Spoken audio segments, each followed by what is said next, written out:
Hello, everyone, and welcome. We are going to get started in just a moment. Please make yourselves comfortable. If you have any questions for us, feel free to put them in the chat. We'll be reviewing them during the meeting and then at the end when we do Q&A. But please give yourself a moment. We're going to let folks come on in.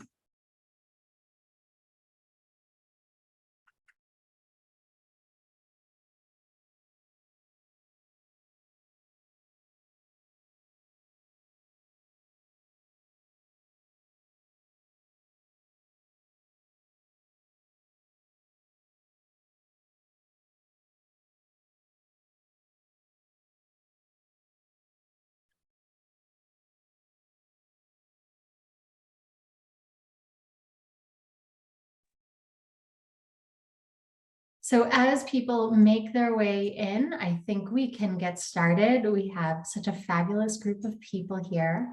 Hi, I'm Audrey Ruffet. We are thrilled to have you. I'm going to have my colleagues introduce themselves in a moment. You are here today joining us for our webinar on avoiding the unconscious bias training trap. The goal here is to be able to talk about moving from the awareness of DEI in the workplace, diversity, equity, inclusion, and accessibility, DEIA, moving from awareness to implementation and change. So we're talking about prioritizing DEIA, not just talking about it, but giving people skills to put words into action. And that's everything from inclusive hiring practices to designing programs that are accessible for our colleagues with disabilities. Folks need skills, not just awareness, to create change. So we'll be talking about all of that today. Who needs these skills, how to gain these skills, and then answering your questions. We're going to present for about 20 minutes or so, and then we're going to dive into an Ask Me Anything style format to discuss your challenges. We have a few of them already, but we'd love it if, as you think about your challenges, you're sharing them with us in the chat. You can send them to us directly, confidentially, or you can share it and commiserate with everyone here in the room. So with that, I'm going to have my colleagues introduce themselves. Just once more, my name is Audrey Ruffet. I'm the CEO of Mariana Strategies. I founded this business 6 years ago with the idea that we can make workplaces safe and healthy so that you can focus on the mission. And I am thrilled to have my colleagues Swati and Michaela join us today. Swati, would you like to introduce yourself? Hello, everyone.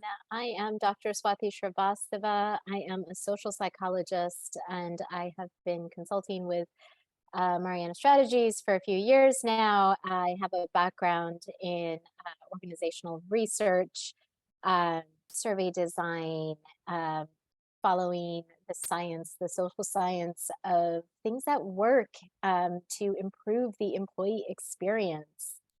That's a little bit about myself. I'll pass it over to my colleague, Michaela. Hello, my name is Michaela. I am the program associate at Mariana Strategies, and I have been with our company for about a year now, almost exactly to the day. So I'm glad to be here. I just pitch in where needed. I do everything from research to data analysis to survey design to consulting and administration and all the hats. So yeah, that's a little bit about me, and thank you all for joining us today. Thanks, Michaela and Swati. And yes, thank you all for joining us today. It's great to have such a wonderful crowd here. We are thrilled to see you. So let me tell you just a little bit about Mariana Strategies. I'm sure that the folks who are here are at least somewhat familiar with us, but not every organization that does this kind of work is the same. So it's important to know who's giving you the advice that you're hearing. When it comes to us, empowerment and education are at the heart of what we do. We believe that with the right tools, knowledge, and support, businesses can be better equipped to prevent issues like harassment in the workplace. and they can build equitable, inclusive, accessible, and ultimately diverse work environments. Our consulting is not just training, but it's building a sustainable workplace culture of inclusion.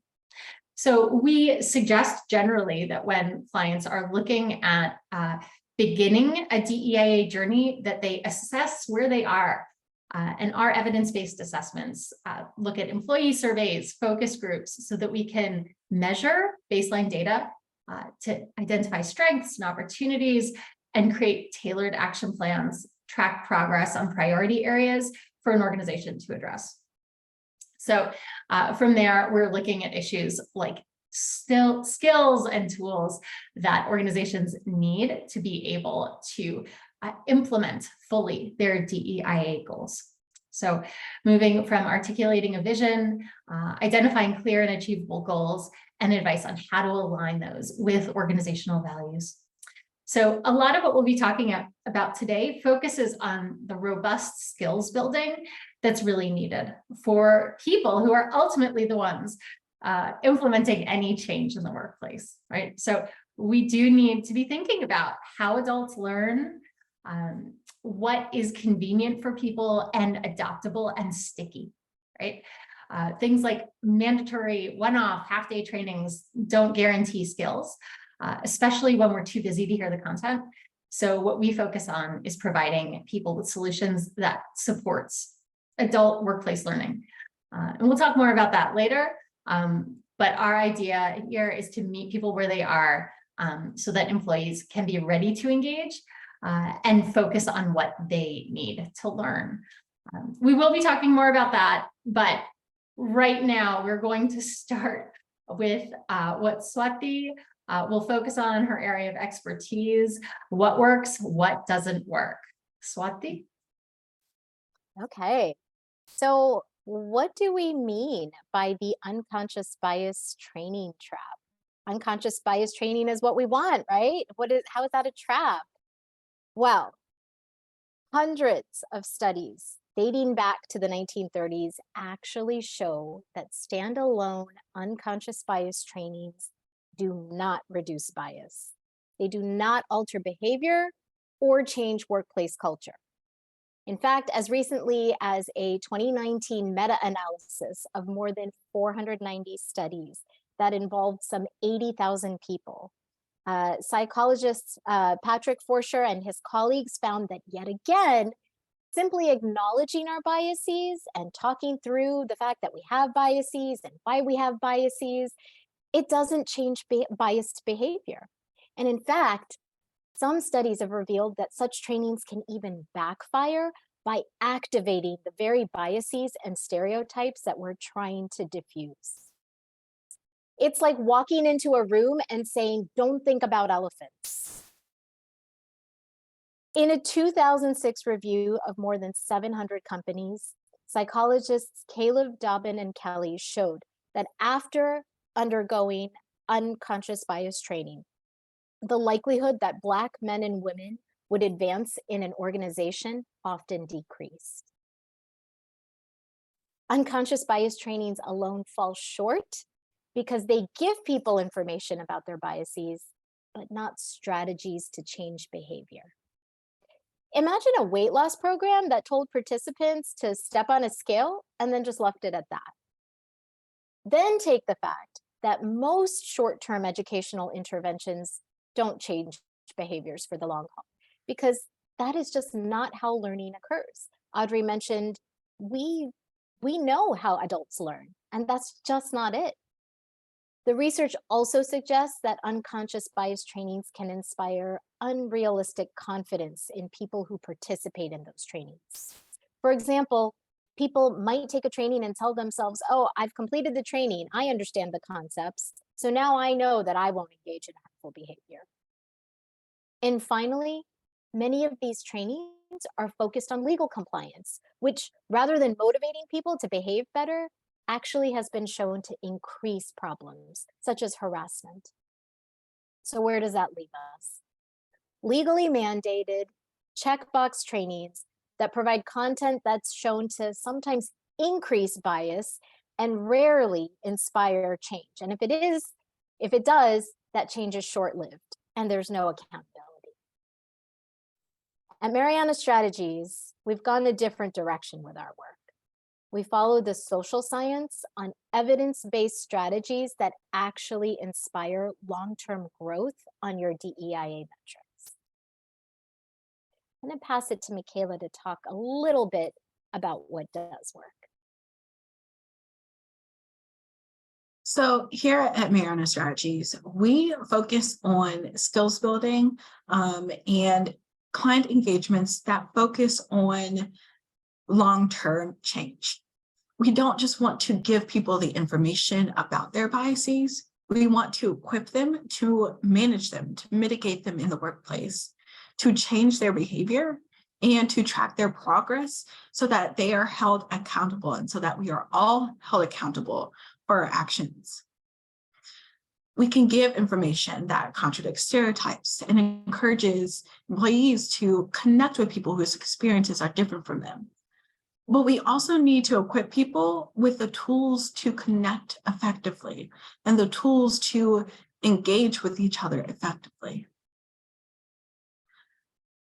We aren't in the business of giving one-time education sessions because how likely is that going to stick? Our client engagements entail a long-term journey and also include structural changes to policies and operations that affect the experience of inclusion and the successful implementation of diversity, equity, inclusion, and accessibility in the workplace. We focus on pieces such as sourcing, recruitment, onboarding, cultural change, policy change, all those things that make up an environment that sets up people for success in interacting in a diverse, equitable, inclusive, and accessible workplace. So rather than providing unconscious bias training as a check-the-box exercise, our clients make real long-term commitments to DEIA, and they see lasting, sustainable outcomes. Thanks, Michaela. So Swati and Michaela have been talking about what the social science research says, avoiding this checkbox exercise, which is a thing that I know that you've heard about. But when we're bringing people along who are at different stages of their learning journeys, it's incredibly important to have people be able to focus on these different pieces, the pieces that Michaela is addressing here. When it comes to managing biases, creating that awareness, the strategies, they're incredibly important. So let's talk about what those skills are that connect to managing biases, changing behavior, and tracking progress. Okay. So we need people to be able to act on their awareness of bias, right? So those strategies, the idea is that people need to understand the impact of our actions and make lasting changes that align with what employees want, which is a sense of inclusion. And while inclusion is something that might just feel good and be hard to describe, the research has shown that people have divided it into about 3 categories, right? The sense of feeling valued, that you can make a meaningful contribution, that you are not fungible in the workplace, but that your contributions are unique, that you're trusted, that you are doing the work that you are hired to do, and ultimately that you feel safe to be your authentic self. We can go around asking people to be their authentic selves, but unless we create an environment where it's safe for people to show up as themselves, it's not going to happen. So when we're talking about what those strategies are, they look like this: focusing on respect, because respect is both universal, something that everybody wants, but it's also individually unique. So we need to be able to understand how different people experience respect. That also means how to identify and diffuse harmful behavior, right? And how to build respectful workplace relationships, right? So thinking about some of those key pieces for the first bullet point. And the next, maybe the most important skill when it comes to implementing, creating, sustaining an inclusive workplace is the use of skills related to emotional intelligence, empathy, perspective taking, self-awareness, self-regulation, and learning how to build and practice and cultivate these skills, both as individuals and for teams. And next, thinking about how teams exist and communicate in a way that's psychologically safe, right? So understanding how to have and how to support open communication, how to build trust or rebuild trust, communicating with clarity and transparency in policies, using mistakes as an opportunity for growth and development instead of shame, right? So we focus on all of these items as the strategies that are significant. Leading for inclusion is crucial in this space. Was just looking at an article in the Deal book in the New York Times earlier today about how businesses are having trouble getting people to come back into the office.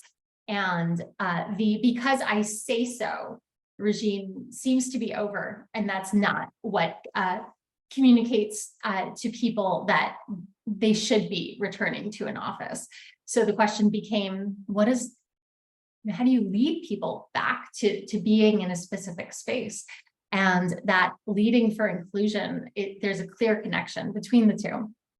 It means setting the tone, cultivating a culture where people want to be there, not using just strictly power to make people want to be in a place, not otherwise having a choice. So using these strategies to manage biases and giving people the opportunity to both change their behavior and track their progress is something that happens over time. So what I'd suggest to keep in mind is when we're thinking about how we implement change in the workplace around equity, inclusion, diversity, and accessibility, we're looking at that change as a marathon. And we love the visual metaphor, right? Thinking about how things happen over time, right? If we're talking about behavior change, this is going to be not unlike other ways that we have changed behavior in our lives, whether it's learning a new language, quitting smoking, or winning that race, right? So it takes practice, it takes time. There will be setbacks, there will be changes that we want to celebrate, but some practices that will supercharge that change. Again, this is according to the social science research, and we'd be very happy to share the articles where this research comes from. But some of them are the ones that are listed here when it comes to the practices to encourage. Building relationships with people you don't know, right? Research shows that, for instance, people who identify as white, who have had few interracial encounters, often experience anxiety when interacting with Black people. And individuals attempt to avoid that experience altogether. And when I say individuals, I'm talking about white individuals. But when people form relationships with members of other groups that can widen social networks, it decreases stress and reduces prejudice. This is called intergroup contact. That's expanding your circle. I was once doing a workshop for a group of folks. This was in Connecticut, and we were talking about the experience of microaggressions. And the concept we were discussing, or the example we were discussing, was the harm someone might feel when you say, "So where are you from?" No, really, where are you from? And some of the individuals we were working with couldn't understand the question, couldn't understand the harm. And they'd said, "Well, but I'm from this small town in Connecticut." And the other one said, "Well, I'm also from that small town in Connecticut."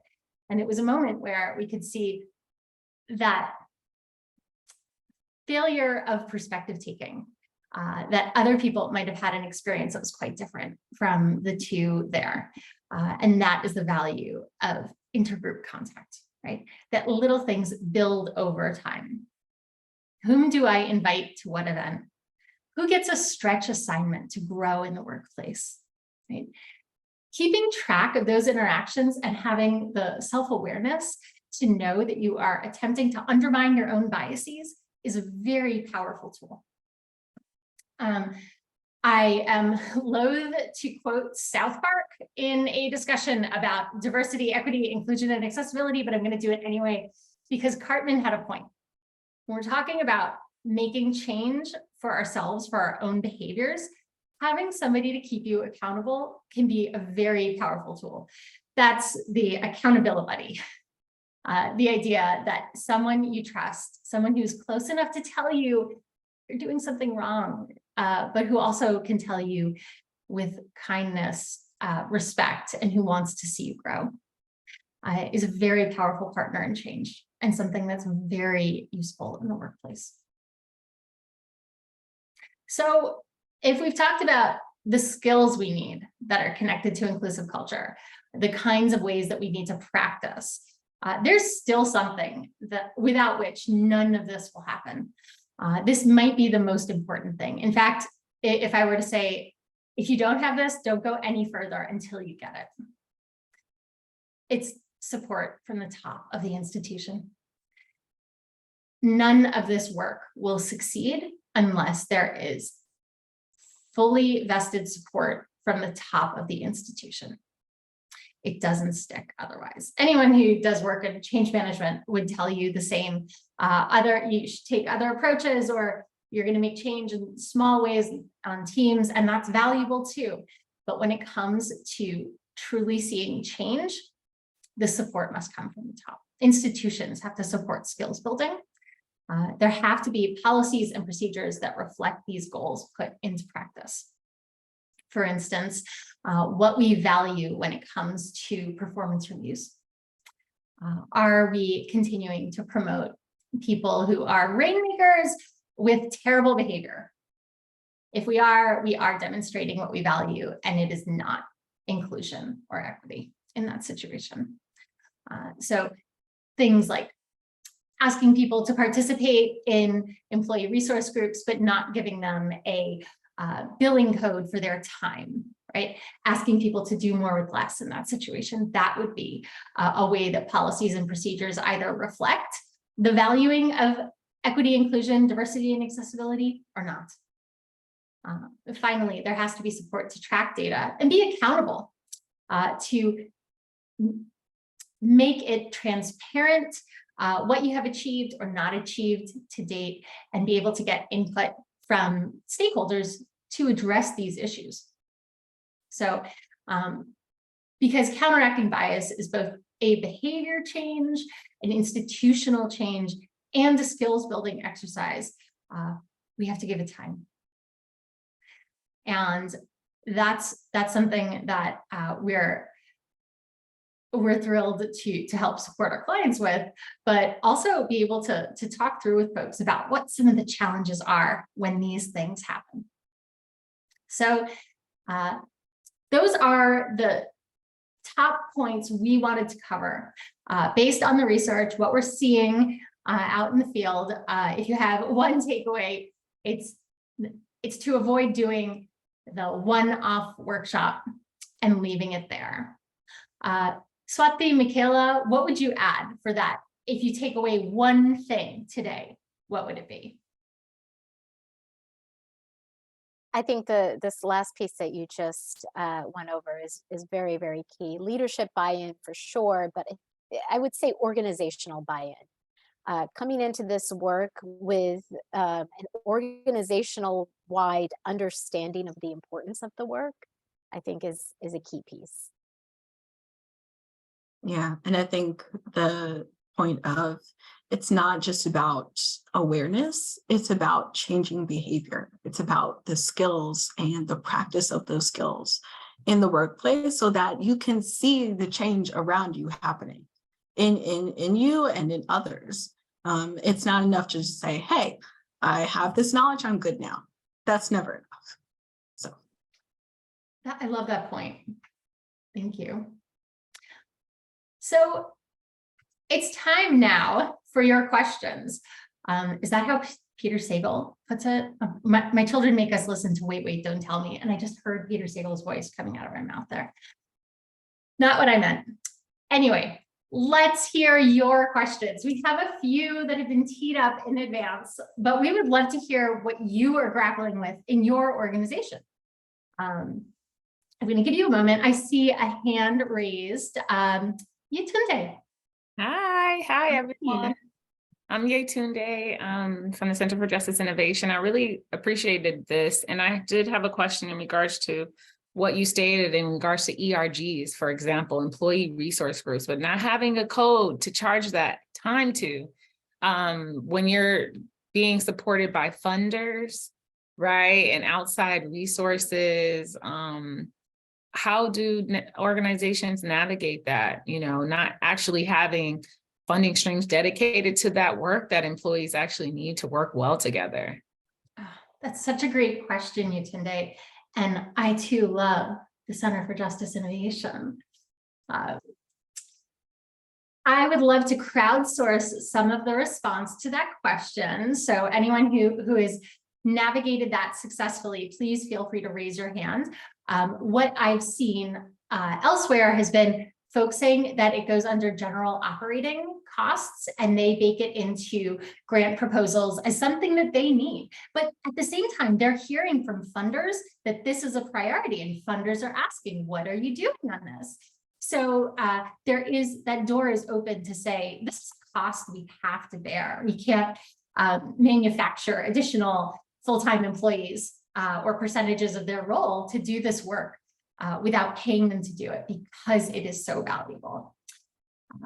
But I would say to piggyback off of that as well, I think that, you know, that funders, board members, yet again, these are stakeholders whose buy-in is really, really crucial for this work. And when you are able to align it with the organization's goals, the values of the organization, and build that, bake that into the funding, it shows not only, you know, that this is something that is being worked on for the workplace to improve the experience of the employees, but to overall improve the outcomes and the products, the services, whatever the case may be that the organization is delivering. So I think that that is yet another stakeholder to keep in mind and to get that buy-in up front. Great question. Any others before we turn to the ones that came in before today's webinar?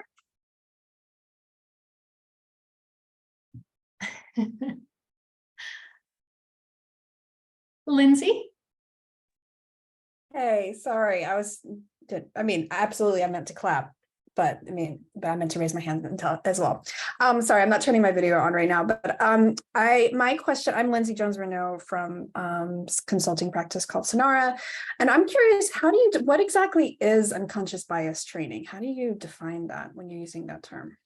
Oh, that's such a great question. I'm going to turn that over to Swati to address. So the traditional definition of unconscious bias training is such that, you know, training on recognizing, identifying our biases, the sources of those biases, how those biases interplay in our workplace interactions, the impact it can have both on, you know, how relationships form in the workplace, and then as well as how that impacts the output, the productivity of your workforce. And while that is an important component of starting this work, the problem becomes people are so focused on that piece that they don't typically, you know, even discuss solutions for taking that forward and mitigating or managing those biases. And what the research shows is that the very few training programs that do attempt, you know, to address the issue of solutions, you know, what needs to be done about the bias. Unfortunately, it's done in such a way that it's a one-off thing. There's no accountability. There's no metrics provided. There's no skill sets that are put into practice. Folks feel lectured at rather than, you know, integrated into a group setting where they can practice, where they can kind of get some ideas of how to take this back to their workplace, take it back to their teams. So the traditional unconscious bias training trap is what we're talking about. Now, I will say that they're not all made the same. And so now that you kind of know what not to look for or what to look for as just a starting piece, it can help you better identify which trainings might be more robust. I hope that answered the question. Yes, thank you so much. Thanks for the question, Lindsay. Anyone else?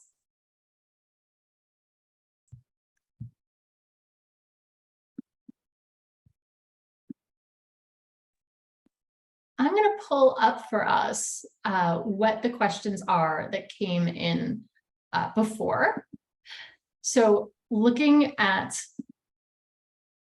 our Ask Me Anything list, we have, I get that these skills are important, but what does that look like in practice? You can say the word empathy, but what does that mean in practice? And so what we've seen, what we've looked at and heard from others when it comes to putting these skills into practice, it looks like things such as checking in on people's well-being is something that I think a lot of managers got good at during the pandemic, but it's hard to close that door now that it's been opened. So consistently being able to do that is significant. Similarly, knowing how to provide emotional support, it's when leadership looks more like coaching than strictly managing. And that's a component of it. And that's very closely tied to DEIA skills. Something, the fastball right down the middle is knowing how and when to speak up in response to harmful behavior in the workplace. It's certainly the ounce of prevention that we want to have rather than the pound of cure that comes with navigating harassment complaints, discrimination complaints. So being able to have conversations around responses to harmful behavior, and even more challenging and similarly just as important is knowing how to respond when somebody says that I'm the one who's caused the harm, that I'm the one who's microaggressed or said something discriminatory or harmful. Quite often people shut down or deflect or double down on what they've said. But there is a better way to respond, and it's not part of traditional workplace management skills. And yet I can think of many talent management professionals who wish their teams had that. Finally, having an environment where people can discuss challenging topics or challenge conventional wisdom. Being able to do that actually supports innovation and growth on teams and falls under that umbrella. So that is what we would suggest are some of the responses for that first question. And, I really love the second one that we got here, which is, so what? What changes if people actually have these skills? And that's a tremendously important question. I think being able to say that people are better able to manage conflict and avoid it in the first place is huge. That alone justifies the action, the time, the resources that are allocated to this work. Teams are more effective. We see better retention for employees when it comes to engagement. People are particularly looking for the opportunity to feel engaged at work. It's more important to them in many instances, especially among newer professionals than strictly having a higher salary. Something else, and this is a piece that we find harder to pin down, but just incredibly important, is communicating that inclusive culture is for everyone. It's not for some people. It's not the work of some people, but it's everyone's work, and being able to pull everyone in to feel engaged and have that sense of belonging is tremendously important. I see a hand up. Professor LaRue.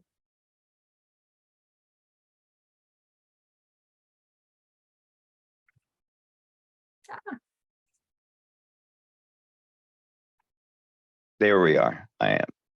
Hi, Audrey.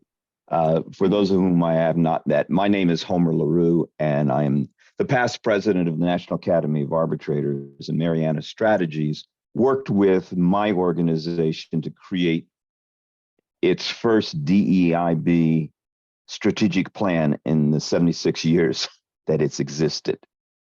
That it is needed is proven by the fact that 20% of our membership is female, but is leveling off, and only about 3 to 6% of our membership are persons of color. I'd like to ask Audrey, because you and I have worked together, what you've said so far, and the rest of the team as well, how do you apply that to an organization which is not an organization that I would call a workplace, but it's a membership organization, and you're trying to change the way in which, well, I'll be explicit, the problem facing the alternative dispute resolution community is the failure to select diverse arbitrators, mediators, and other ADR neutrals. And that's been the focus of my work. And so how does this relate to those kinds of tasks? I love that question, and thank you for asking it. The way that this relates to a membership organization, to a very, I would say, a fraught situation, choosing the person who is going to decide a significant dispute between two parties, how, as we narrow into that space, and looking to change a space that you've indicated is both very white, very male, is a challenge. And what I would say, and this is something I think that you did a great job of in your DEIB strategic plan, is the B part, the sense of belonging, that it's part of everyone's mission to achieve the future of this membership organization. What do you want your legacy to be? So getting people over the hump of saying, this doesn't apply to me, doesn't matter to me, to I am fully invested in seeing the success of the DEIB initiative because it matters who will take this work going forward into the future of arbitration. That's what I would say. Another element, a very practical element, I would say, is communication. I don't know if there's anyone on this call who has experience in advertising, but I would say maybe even more important than us is the person who can do the messaging, right? We can give you what's important, but getting it into people's hearts and minds, I think, is crucial. But Swati, Michaela, what do you say?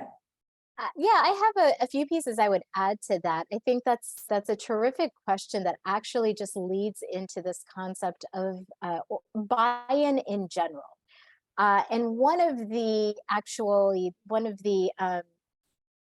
arguments against the traditional unconscious bias training has been that oftentimes what it is seen as is a place where males and white people get left out of the conversation.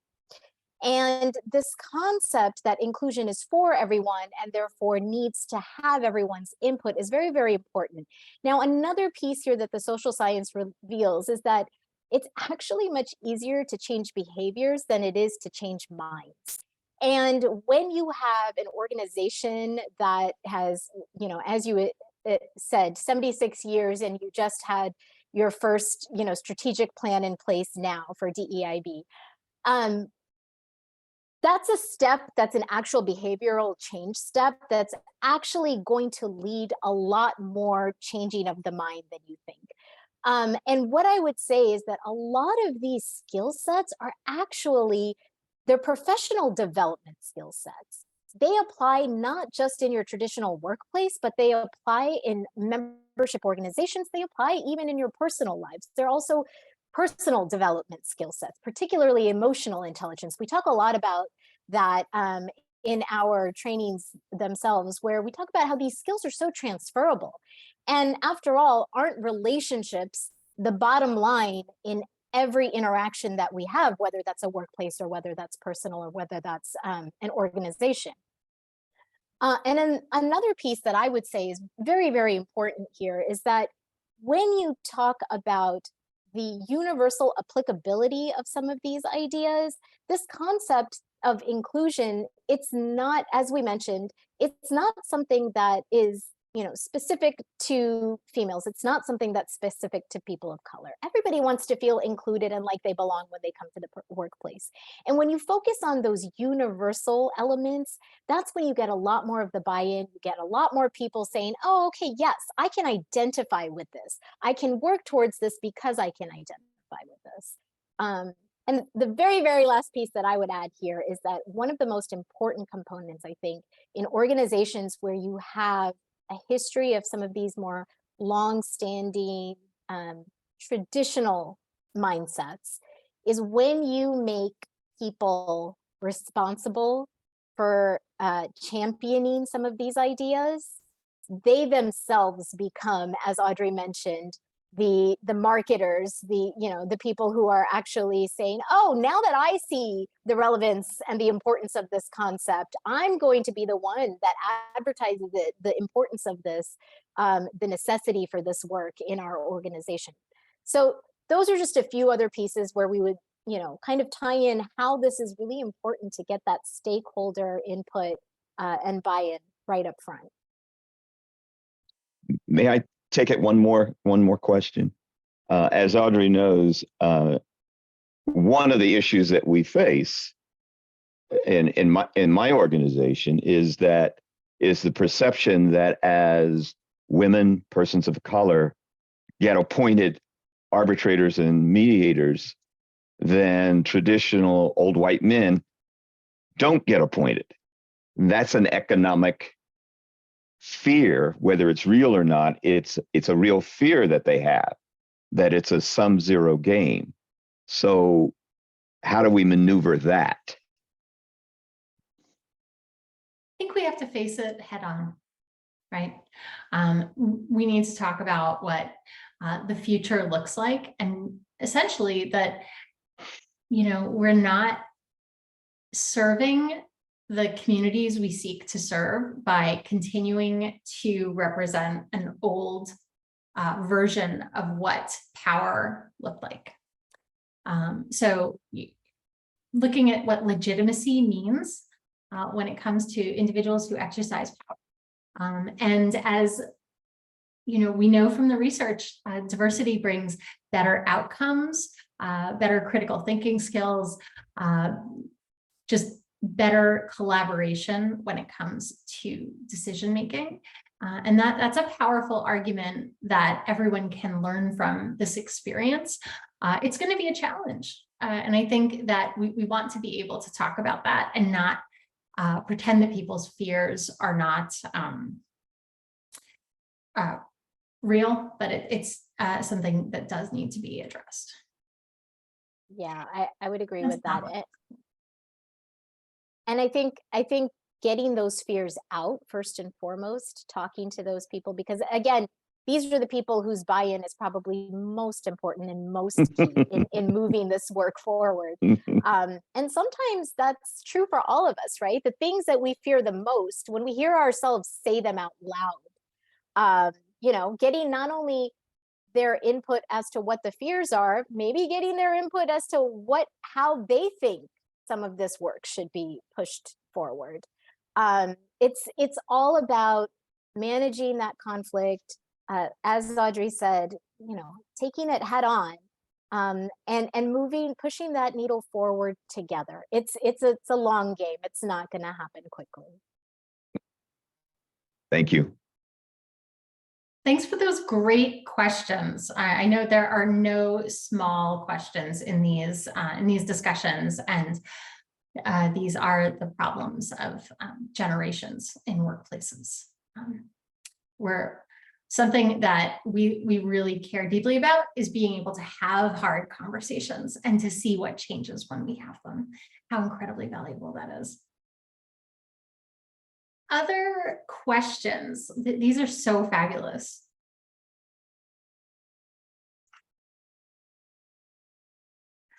Lindsay. Hi again. If no one has a question, I'll ask another one. Go ahead.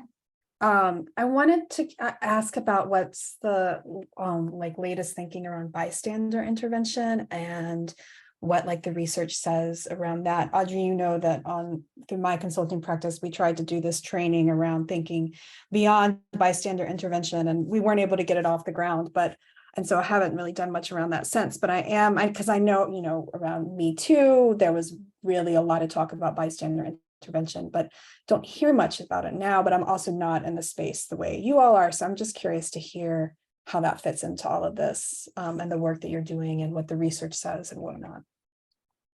I love that question, Lindsay. And it is so challenging, that particular issue.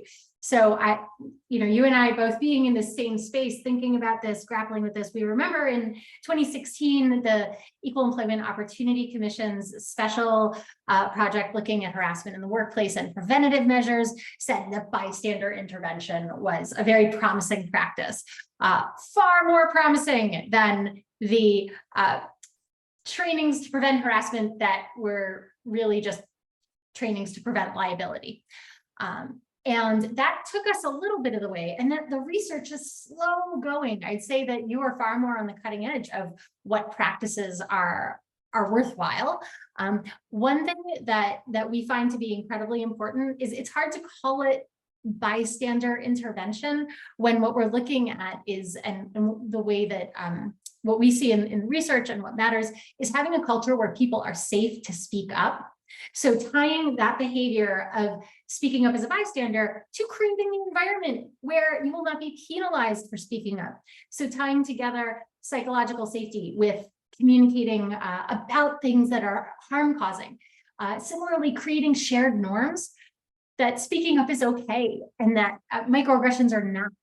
So having those pieces together along with, and this doesn't fit into bystander intervention, but direct almost conflict resolution is when somebody says that I did something wrong.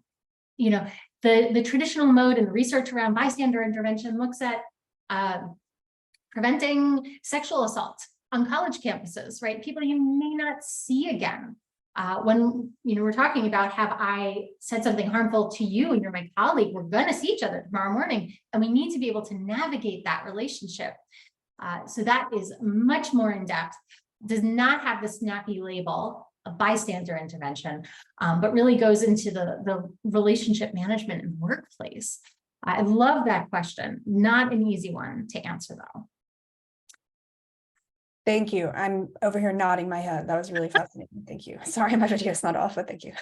It's just fine. Krista. Hang on. Can you hear me? Okay, thanks. So I'm with EEOC, and I've been doing the Respect in the Workplace training that was a result of the study that you talked about. And we have been doing the bystander training for the employee session. And, the goal of that, an environment that will self-correct, that if you take care of those small problems, it's going to seem so out of the norm. But I will say the one thing, I have like one main thing I learned from the supervisors, but the one thing I've learned from the employees when we do the bystander training is it never fails in every group. It's an employee who says, I didn't know my employer wanted me to be part of the solution. I didn't know it was okay to ask somebody how they were doing, if they were okay with what happened. I didn't know that they didn't want me just to come in, do my job, and go home. And that was, I think, one of the biggest eye-opening things for me with the bystander, whatever you want to call it. I think that was one of the biggest eye-opening things, that individuals didn't think their employer wanted them to be an active bystander. And so I just thought I would share that.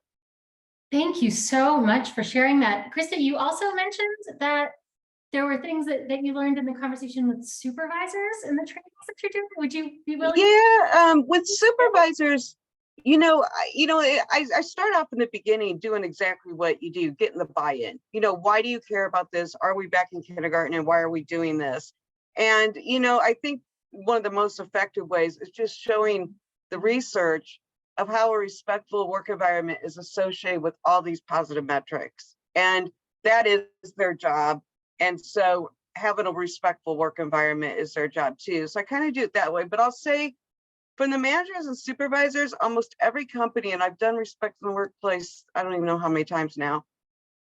But the supervisors and the managers, they kind of giggle, and then they say, there's always one person, and one person who's typically been with the company for a long time, and that's just the way they are, and nobody pays attention to them, and we just ignore them. Like, there's rules for everybody except for this one person. And I'm trying to grasp, how do you become this one person who's allowed to behave in ways that nobody else would be allowed to behave with? They're non-manager, they're non-supervisor, they're awful, they're rude, they're horrible, but everyone just ignores them because, that's just the way they are. It seems like there's one in every employer situation. And I think some of it, they're saying, well, they've been here for, 30 years. And if we did something now, they're going to say discrimination because of a protected basis or something. But I would say that has been pretty common. I really appreciate you sharing that insight and to have the EEOC imprimatur of the value of the respectful workplace. No, I'm learning a whole lot from you guys. I'm here to learn. It goes both ways. I'm really glad you're here. Thank you for sharing that. And it's interesting, I'm hearing in the DMs, some folks are like, bystander training. How does that work outside of the context of violence prevention? Is that part of the workplace thing? This is fantastic. Seeing these different perspectives and understanding how workplaces are different is just endlessly fascinating to us. Professor, do you have a question? Oh, I muted again. Sorry. I would like to just ask Krista in her training, the bystander training, are you seeing any people drawing analogies between what happened in New York, which some might mistake as bystander training, by attacking somebody who seems to be belligerent in some way? Yeah, not yet. I mean, that was a pretty recent thing. And I'll say Right. that, Well, actually, it's not. Yeah, that's true. But for me, it's more in the context of the workplace. So typically what I do is I'll just say, okay, I'm at the copy machine. Somebody comes up, they rub me here, and I duck and roll. I obviously don't like it. And I just ask them, what could you do as a colleague, not a manager or supervisor? There's no hitting, right? Like, what could you do as a colleague that could help me if you wanted to be part of the solution? And then they brainstorm, and they typically don't come up with a lot of things that's the typical bystander stuff that you just get online, the distract, the disrupt, all those things. But give them some other ideas of things that they could do that could help me that maybe they haven't thought of. We make it very clear we are not asking anybody to put themselves in a position where they feel unsafe, or that, even that they're uncomfortable with. Some people are very comfortable being very direct. At my age and 30 years, with this work environment, I'm more than happy being direct. When I was, 23 years old and brand new, I wouldn't have been direct. I would have, been too intimidated to. So we tell people there's a lot you can do within your comfort level that can help me. And then I talk about victim blaming and why we blame the victim. And I tell the employees, if you don't want to be part of the solution and you don't want to help me, at least don't hurt me. And we talk about victim blaming and why we blame the victim. And I did a little article on that on my LinkedIn that nobody's read, but if you want to go read it, you can read it. So we're I'm the people gonna read who hang it. out in LinkedIn. Don't you worry. We'll read the take a article. look. I'd love to respond to a few of these pieces. I think it's very, very interesting. Krista, you brought up some great points here, and some of these things really resonate for us. They're things that we've heard with work with our clients as well. And when you take something like bystander intervention, first of all, the term itself just sounds really scary, right? And especially when you think about it in the more typical understanding of preventing violence, preventing sexual violence. And, you know, as Audrey mentioned, oftentimes you also associate it with being a person on the street who doesn't really know who from what and has to jump in. One of the things that we really like to focus on in our trainings on bystander intervention is one, taking away a little bit of that scary factor, because typically the things that you're seeing and experiencing in the workplace aren't at that level scary. Unfortunately, there are some workplaces where it is, but we talk a lot about taking away the scariness of it. And again, one of the things about something like bystander intervention is that it's a skill. And that skill requires two things. It requires, first of all, a knowledge of what to do, how to apply. And then secondarily, it involves practice. So, you know, we give our participants an opportunity to practice, obviously, within the training itself, but then we suggest ways in which it can be practiced both in a social setting as well as in their workplace setting. And I think that knowing exactly what you said there, how to say things and what to say within your own comfort zone takes away a lot of the fear that people have with speaking up. And another component of that, and I think you mentioned this earlier, is that idea of that, you know, you said, we didn't know that our employer expected us to come in and do X, Y, Z. What it sounds like is it's like, we didn't know that our employer wanted us to be human. Checking in on a colleague whom you know, observed has unfortunately experienced harmful behavior just seems like a relationship building activity that you would do with anybody that, you know, you work with and you care about in a professional setting. And so we talk a lot about that too. A lot of this concept of like people thinking that they're supposed to leave their emotions at the door when they come into the workplace, but that's not true. That's just frankly impossible to do. And so when you kind of make these concepts a little bit more real and a little bit more approachable, people are like, oh, okay, this is what you mean by bystander intervention. It just means like being a good person who like respects my colleagues and cares about them, checks in on them, says something when I see something that's not wrong, and does it in a way, you know, that's comfortable for me. Maybe I'll make a joke or maybe I'll whatever, but I'll make it known that I don't appreciate and or don't tolerate something. And that seems to be the key for most of our participants. Yeah, you said it great. And I'll say that the younger employees seem to have been more aware of bystander training and what that involves, more so than, you know, people of my generation for sure didn't have any active bystander training, you know. And then it seems like the younger ones that maybe got it in school, you know, during this time, they seem to be more familiar with some of it, but there's a lot of us out there that never got it. And things keep changing. I'm just really glad to have a cohort of people out there, those of us doing this kind of professional development. Krista's doing it, Lindsay's doing it, we're doing it. I know that this is important for folks and something that we want to make sure everybody's got. So it's great that you can lean on us for these things. We're going to turn into pumpkins. It's 4:00 Eastern. We wanted to make sure that we didn't just say to you, okay, these things are important, now go and find it. We do want to make sure that, you know, you can lean on us for support when it comes to skills building and doing it in a way that focuses on how adults learn.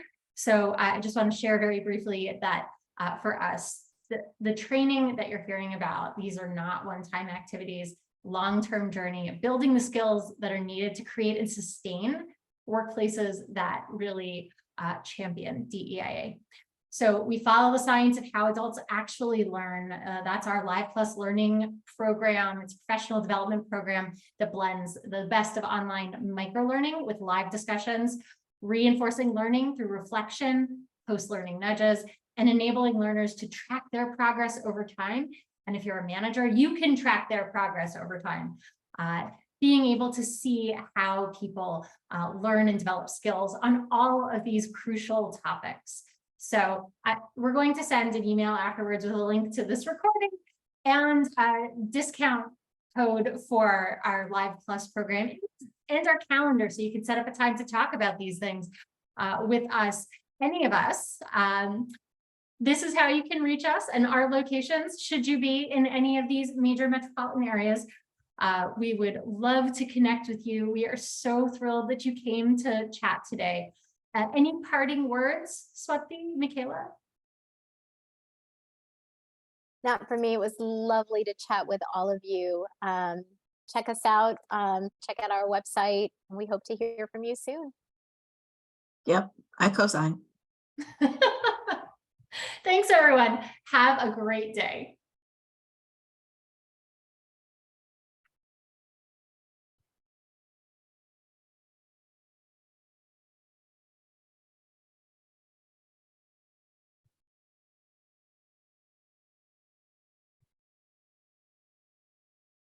I put her in the Okay. waiting room. Did we record?